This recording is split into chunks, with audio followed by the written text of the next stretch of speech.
હા કે હમણાં 30 નજીક આવે છે એટલે અમુક જણાની એટલી રાહ જોવે છે તો ખાલી મારે એટલું જ કેવું છે કે સંતોના દેશમાં સાંતાની પૂજા થાય છે.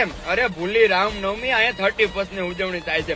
તમે કોઈ દી સાંભળ્યું કે અંગ્રેજ ભૂરિયાએ આમ દિવાળી ઉજવી? કે તમે કોઈ એવું સાંભળ્યું કે અંગ્રેજ અધિકારી એ અગાશીએ જઈને પતંગ ચગાવી? આરી એના ધર્મ પ્રત્યે એટલા વફાદાર છે તો આપણે 31 ઉજવવાની હું જરૂર છે ભલા માણસ? પછી આપણે અત્યારે અમુક ને કહીએ ને તો નહીં એકચ્યુઅલી નવું વર્ષ આવે છે ને એટલે એન્જોય તો કરવું છે. અરે હું એન્જોય, આ આપણું નવું વર્ષ નથી, આપણું નવું વર્ષ એટલે કે દિવાળી પછી જે બેસતું વર્ષ કે જેથી ભગવાન રામ 14 વર્ષનો વનવાસ પૂર્ણ કરીને અયોધ્યા પાછા આવ્યા હતા તેથી આપણે દિવાળી, અને એના પછીનો દિવસ એટલે કે બેસતું વર્ષ ઈ આપણો સાહેબ નવું વર્ષ છે. આ 31 કઈ આપણું નવું વર્ષ નથી.